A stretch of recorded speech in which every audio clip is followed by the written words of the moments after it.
Look at these key deer. They're so cute and endangered, just so sweet and innocent, incapable of doing wrong to anyone. Look at the baby. He's with his mom. He wouldn't hurt a fly. Wouldn't it be a shame if the fly he didn't hurt laid its eggs on his cute little head? Wouldn't it be so awful if the parasitic maggots that hatched from those eggs ate through his flesh, bored into his eyeballs, and devoured his face from the inside out? Good thing that can't happen, at least not anymore. For the last 50 years, no deer or any mammal in the US has had to worry about suffering this fate. It's actually a really cool story, one of biological warfare, Florida man backyard science, weaponized one-night stands, and collaboration across multiple countries to eradicate a single species from the face of the planet. I'm Zach Cole, and this is the story of how Florida screwed the screwworm. New World screwworms, despite the name, are actually a type of fly, and the adult flies are completely harmless. It's their larval stage that earns them their infamy and their species name, Hominivores, which literally translates to man-eater. Most maggots eat stuff that's already dead. Things like decaying tissue, rotting food, poop. But screwworms are special. They depend on living tissue of warm-blooded animals, things like livestock, key deer, and even the occasional human. All that they need is an open wound to lay their eggs in, and pretty soon the larvae can begin chewing their way on all of the living tissue, burrowing deeper and deeper. This is how they get their name screwworm, is because they literally kind of drill deeper into the animal's tissue. And as they burrow and chew away with their sharp teeth, they make the wound worse and worse, which inevitably attracts more screwworms. That's a whole positive feedback loop. Not very positive for the animal, but you get my point. It is exactly as gruesome and painful as it sounds, and depending on where that wound is located, it can be lethal. In the case of key deer, when the males are in their breeding season, with their antlers constantly hitting each other in the head, that gives the screwworms plenty of fresh, open head wounds to fester in. All of this may leave you wondering, if these things are so horrible, how come you've never heard of them before? Well, that's because we forgot, because the screwworm has been extinct from most of North America since the 1970s. The war of the fly we forgot hinged on one thing that makes the screwworm special. Screwworms can only screw once. Knowing this, if you take a bunch of male screwworms and sterilize them, then you release those male screwworms into the wild.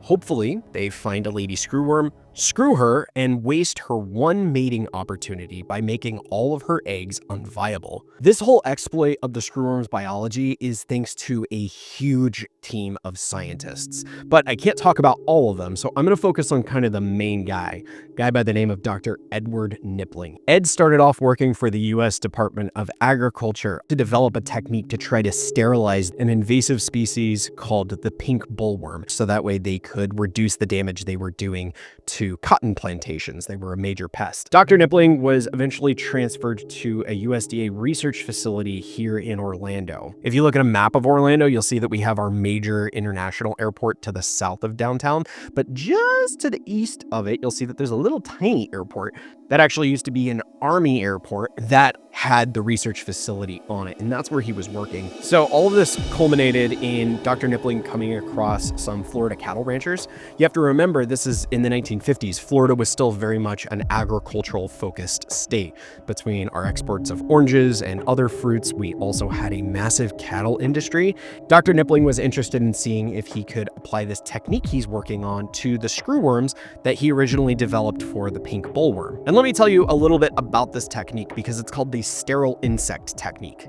The way that the technique works is, while they are pupating, turning from a maggot into an adult fly, you expose them to a little bit of radiation from cobalt, and that is enough to sterilize them, but it doesn't hurt them. So like, radiating the flies is really, really important to making this whole thing work. If you were to use something like a virus or a pesticide or some sort of other genetic modification, they might not have the same fitness level as their wild male counterparts. Biological selection pressures are still going to be taking place in the wild. A female fly might look at a male that comes from a lab and might say, he's a little sick, I don't want to mate with him.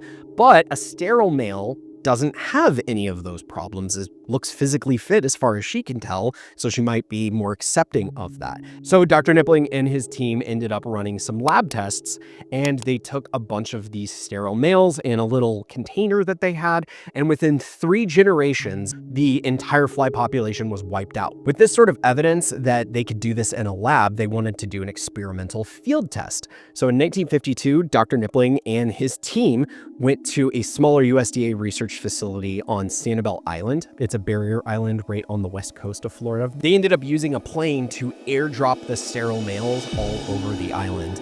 And they used goats that they had pre-done little wounds on them, just little cuts, nothing to hurt them too bad. But that was their monitor to see where the flies were landing and also get an idea of how this was working. And after several weeks, they noticed that 90% of the fly eggs they were finding on their goats were sterile. This was a huge victory. And they finally had some evidence that they could do something, but they did need something a little bit more. Dr. Nippling and his team wanted to convert the Orlando facility into a full screwworm breeding facility, but they didn't have the funding for it. Uncle Sam just wasn't willing to front the money on a project that might work. They needed an opportunity to eliminate any source of doubt from the US government's mind. That opportunity would arrive in 1953 when a veterinarian from the island of Curacao wrote to the US government about the screwworm problem that his island was facing. Somebody from the USDA forwarded this letter to Dr. Nippling, and he recognized that this was the perfect opportunity. One of the problems in Sanibel with why they couldn't completely eradicate the screwworm from there is because it's so close to shore that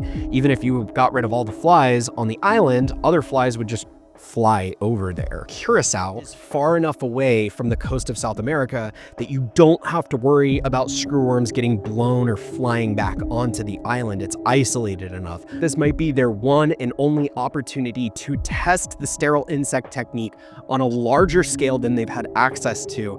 The team actually used their own savings accounts to self-fund this single effort. And after 9 weeks of making sterile flies in Orlando, who were then airdropped on Curacao, 9 weeks, Curacao was declared screwworm free. With this success as proof, Dr. Nippling and his team got the funding they needed from not just the US government, but from the Florida Cattlemen's Association. In the 1950s, when this story is happening, our cattle industry was worth about $20 million. Well, the screwworm at the time was causing them an estimated $11 million in damages. So when this crazy group of entomologists found a way to potentially save over half of the profits, of course the Cattlemen's Association was like, yeah, absolutely, we're gonna throw some money at you. You just have to do it in Florida first. With all of this success as proof, Dr. Nippling's team got the funding that they needed to scale up the Orlando facility, and they founded the Florida Screwworm Eradication Project. They were going to eliminate the screwworm from peninsular Florida. All right, I have to go off script here for a minute and tell you guys about this because I've been absolutely obsessed with this story for the last few months. As I started researching the actual original breeding facility for the screwworms, I came across a bit of lost history. There is a National Archives and a USDA write-up on the entire screwworm eradication project for the US, and there's like 1 or 2 mentions of Orlando in it. But once I found out that the breeding facility was in Orlando, I had to know. I was like, where is it? I want to find it. I need to go see this for myself. I put in FOIA requests with the National Archives. I was putting in requests with the Orange County and the Orlando Historical Societies on where this might have been. I looked up the contact info of the descendants of the Screwworm Project and said, hey, do you remember where your dad or grandpa used to work in Orlando? Just absolutely ridiculous. I needed to know where the facility was. Originally, what I was working off of was I found 2 newspaper clippings, one of which mentioned the facility off of the Army Air Force Base, which is like literally right next to where I grew up in downtown Orlando. The other area was what is now an open field, literally across the street from the Orlando Science Center. So the facility was one of these 2 locations. This took me about 2 months to figure out what ended up being the deciding factor for this entire mystery was that I put in a information request with the Orlando permitting department, requesting all of the historical blueprints of these two addresses that I had going back and forth. They sent me all of these negative scans of blueprints from like the 1950s and even like the 1930s on when these facilities were first built. And as I'm looking at the blueprints for the site that is across the street from the modern day Orlando Science Center, I see that it has a lab and it says entomology up at the top of it. There is a lab for nematology, the study of nematodes, which were also a pest in Florida. And finally, right down there at the bottom, it says fly lab. I finally had my answer. It was so cool finding this because like I used to work at the Orlando Science Center. I would drive past this spot every single day. The parking garage is right next to this empty field. I'd park there whenever I went in for my shifts. And it was just such a cool moment of like feeling like I found this cool secret that I get to share with you now because nobody knows about this. There's no markers, there's no nothing, there's no plaques or anything signaling that in a way, like agricultural history like changed at this location. Like it's just a big empty field. There were people there doing like Tai Chi while I went to go visit. Honestly, it'll probably be built into like an apartment building someday, which is kind of sad because I would love for there to be some sort of commemoration, just at least letting people know like how important this random field in downtown Orlando is. Anyway, back to the main story here. In order to scale up the Florida Screwworm Eradication Project, they ended up building 2 more breeding facilities, one in Sebring and another one just outside unincorporated Orlando. And that allowed them to start expanding all across the peninsula. You can imagine that as their success grew, more organizations and more states heard about these screwworms being eliminated and said, hey, we want to get in on this too. What started as the Florida Screwworm Eradication Project was so successful that by 1982, the United States was declared screwworm free. And inevitably, that's when our neighboring countries said, hey, we also want to get in on this. The US and Mexico and several Central American countries collaborated on building more and more breeding facilities. First, freeing Mexico and working all the way down south to Panama, where they established a quarantine zone. To this day, every week, millions of sterile male screwworms are airdropped in and around the quarantine zone, protecting the lives of people, livestock, and animals from one of the worst parasites imaginable. Which leads me to the next section of this video, because the screwworm is starting to break quarantine. There have been isolated populations popping up all around Mexico, and that really got me thinking, if the screwworm showed up back in the United States, what would we do? How would we respond to this? And it's kind of a moot point because it actually already happened. It happened in 2016, right here in Florida, where the screwworm saw its very first defeat. We saw the screwworm strike back. Today's video is sponsored by me, but it's also sponsored by you. That's right, you sitting there watching it right now are sponsoring this. Isn't that cool? As a smaller YouTube channel, I'm not yet monetized, meaning that all of the videos on my channel, I've never made a cent from it. And I do it because I love this. This is my passion project. It's something I really love doing. The YouTube algorithm prioritizes channels that can post at least once a week, and I'm not currently able to do that. But here's a way that you can help me. Specifically, 2 things you can do to help me. The first is share this video. Send it to a friend, post it on social media, encourage other people to watch. The second thing you can do is give this video a thumbs up. Those 2 things, sharing the video and liking it or giving it a thumbs up, signal to YouTube's algorithm that this video is enjoyed by its viewers and will suggest it to new people. 2 simple things that you can do to help me and help the channel immensely, to show more people what makes Florida so wild. I would love to have the means to release content weekly, and with your support, we can make that a reality. Now, back to the video.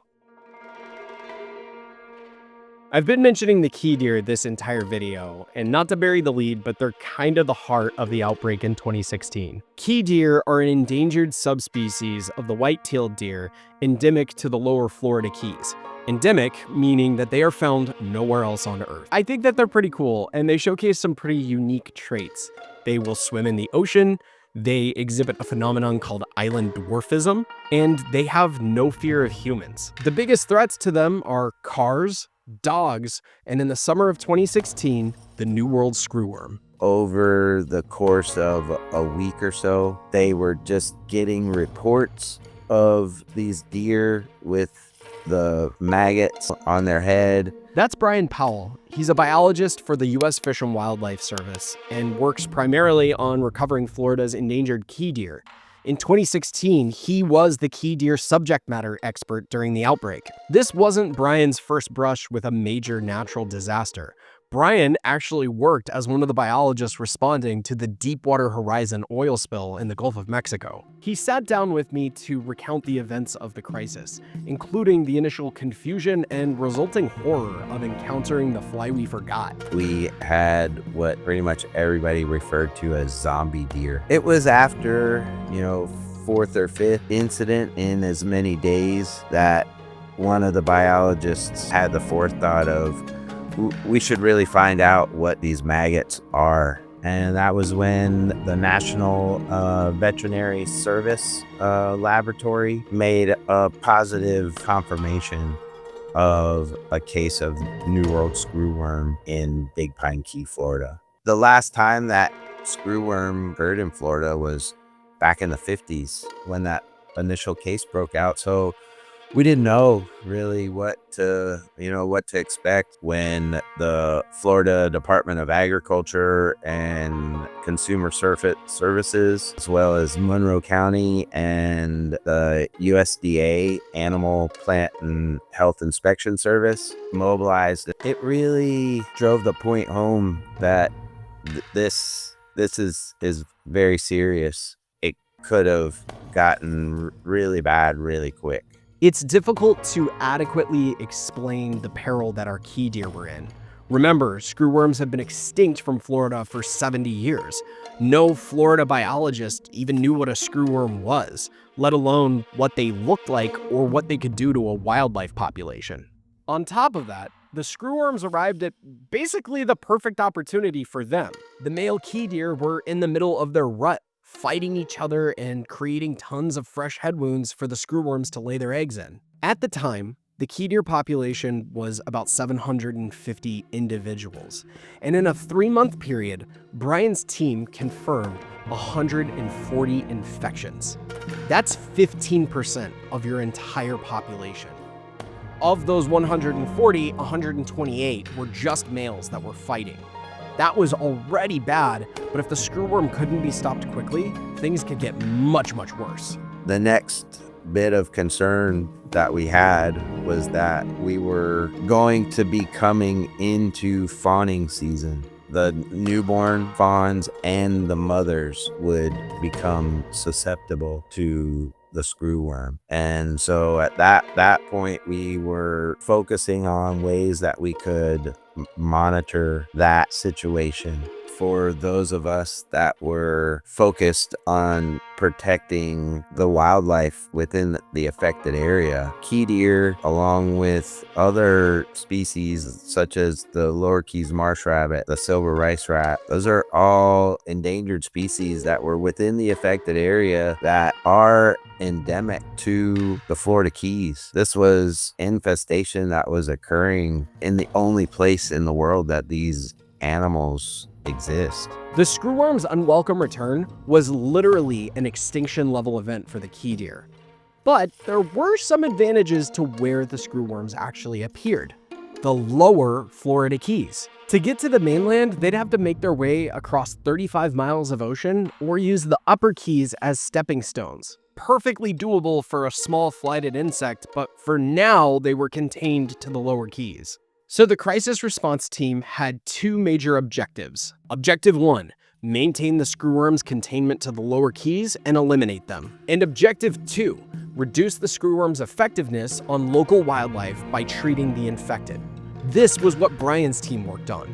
It was definitely a multi-pronged approach Our primary focus was to minimize the effects to not only just key deer, but to all wildlife in the affected area. Objective 1 was sort of the easy part. It required airdropping sterile screwworms flown in from the Panama breeding facility all over the Keys and South Florida just to make sure that they contained them. Because these are sterile flies, you're not worried about them reproducing even if one gets to the mainland. Objective 2 was a little more difficult, and Brian's team used some really creative ways to accomplish their goals. Ultimately, it was decided that the key deer would be treated with an anti-parasitic medication called doramectin. Unfortunately, the key deer population on Big Pine and No Name, which is the core of the population, many of the deer are accustomed to taking food from people and visitors. That allowed responders to administer the medication orally by hand. And then secondarily, we used topical treatments and developed these feeding troughs whereby as the deer could come to get food from the trough there, we set up these paint rollers that we had a trough that the paint rollers would roll through the topical ointment. And so as they would reach in to get food out of the trough, their necks would rub against the paint rollers and they would be provided a topical treatment of the doramectin. Whenever it came to feeding the deer, since you said that you were giving them kind of an oral medication, is that where the donuts that everyone photographed? Okay, you're laughing. I'm guessing that that's the answer. At the start, we were just trying to just put our hands on anything that would be readily available that could, one was that it needed to be able to, hold the medication. So the medication was a liquid form. And so we were, at first we were using like baguettes because the bread would hold it real well. We were getting it from the Winn-Dixie there in Big Pine. And then we were using the donut holes. For whatever reason, it just worked out that the donut holes were something that Winn-Dixie could readily provide us. The treatment is one thing, but actually knowing the effectiveness of all of your work is a whole other beast. As we progressed away from the rut, we had less deer on the landscape that had injuries. And so, we noticed that we had less infections. We were also keeping tabs on the number of screwworm detections. They had fly lures that the USDA and the APHIS folks were monitoring, and so they would be reporting out their numbers, and so we would see those dropping. As the medication was provided, it was, pretty quickly recognized that, we had a less detection events of the number of deer that were being infected. The quick response of the team that were dealing with the flies and putting out the sterile flies, it was really, really surprisingly shocking how well that method worked, and that, it just was that their quick action really made it to the point where the number of screwworm flies were diminished by the time that fawning season occurred. Were there any does or fawns that were affected during fawning season by the screwworm? None that we detected. That's fantastic news. That's such good news. Yeah, we put radio collared monitors on a dozen females, and so that we would go and look for them every day so that we could keep an eye on when they would have, given birth, just monitor their health status and that if they were becoming infected. And so as that happened, coinciding with the number of flies being detected, that was really when we, we're like, I think we're gonna come out on the other end of this thing and be okay. With the outbreak contained and Florida once again screwworm free, I couldn't help but wonder, with all of these newer outbreaks that are happening in Texas, How did Brian feel about the response of their team and how they would respond to possible future outbreaks of the screwworm? Based on your experience dealing with an outbreak in the Keys with the key deer, how do you feel about how the US might respond to a similar outbreak if something were to happen in a less easily contained location, maybe somewhere like Texas, where you can't isolate everything onto the island? Yeah, I would expect that there would be a very similar response, and that all the agencies involved would come together in a unified approach to develop plans of action. So, where does that leave us? The screwworm might be the fly that we forgot, but it sure didn't forget us. With the outbreaks in Mexico and the first human infection in the United States of a screwworm in Texas, the war isn't over. It's just quiet. Brian seems confident that the US would respond appropriately and effectively if another outbreak occurred here. The sterile insect technique has absolutely been our best strategy against things like the screwworm and other pests like the pink bollworm, the tsetse fly, and even the fruit fly. The technique has won us all of our battles, but the flies are still out there, still waiting. I worry that the next outbreak might not be so easy to stop. It might not be in a good place like the lower Florida Keys where you can contain the screwworm.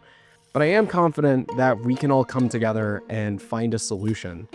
Time and time again, when the screwworm has reared its ugly head, we've been able to come together and find a solution to fight it.